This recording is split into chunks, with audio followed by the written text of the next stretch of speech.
Let's continue discussing our top story at 4:30. The Supreme Court has ruled against Colorado's ban on conversion therapy for LGBTQ plus kids. High Court ruled by an 8-1 verdict, and this could be a landmark case for so many other states in this country. Joining us today is our legal expert, Whitney Traylor.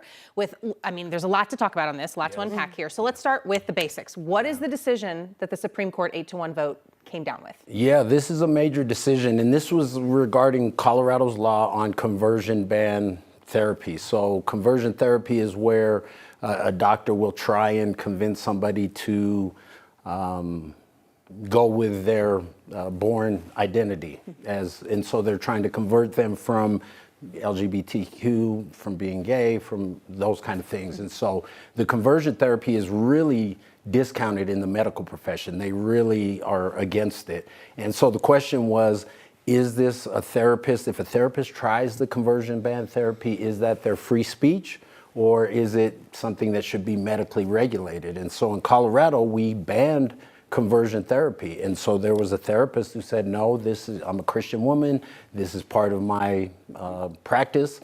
And so it went to the Supreme Court, and the Supreme Court said they didn't actually rule in favor of the ban. They just said the standard that's going to be applied, it's been remanded back to the trial court. So what that means is they're applying a strict scrutiny. So they're basically saying the law should be evaluated in a more strict way. So it's going to go back down to the lower court, and it will most likely be deemed unconstitutional. So in other words, now therapists will be able to use conversion therapy if they want.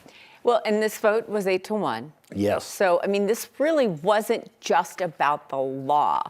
Perhaps maybe it is, in part, the way Colorado's law reads, and whether it's unlawful. But tell us what you think will happen now. How does this work? And they were looking, like, that's sometimes the legal mind. We just immediately go, oh, conversion therapy, they decided this. Yeah. It's not so much that.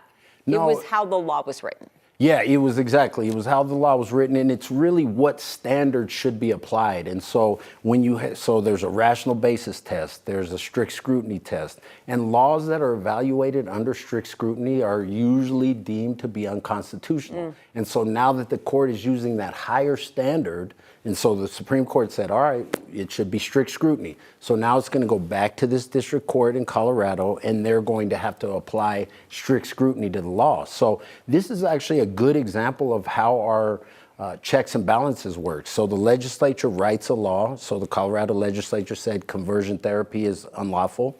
And then the courts decide, well, is this constitutional or not? And they're saying, no, we don't think it's necessarily constitutional. So it's going to go back to the lower court, and they'll have to then evaluate the law using this higher standard.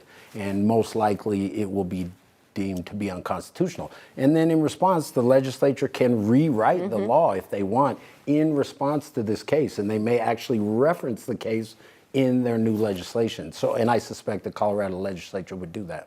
Colorado's not the only state who had built out rules like this. And Correct. Colorado's also been at the center of previous cases that have tested various laws around LGBTQ rights. Yes. So what are you going to watch for now after this ruling from the court, as it applies not just to Colorado, but the rest of the country? I think there were 20 states that have some kind of ban on conversion therapy. So this is going to be precedential. And so what I'm going to be interested in is how the lower court rules. And this is why the wheels of justice turn so slowly, because there's going to be a ruling by the lower court, and it can get appealed again. So even though this case just went to the Supreme Court, it could end up at the Supreme Court again, depending on what happens at the lower court. So we'll have to see how the lower court rules, and then I would fully suspect there will be another appeal, and where we go from there, who knows?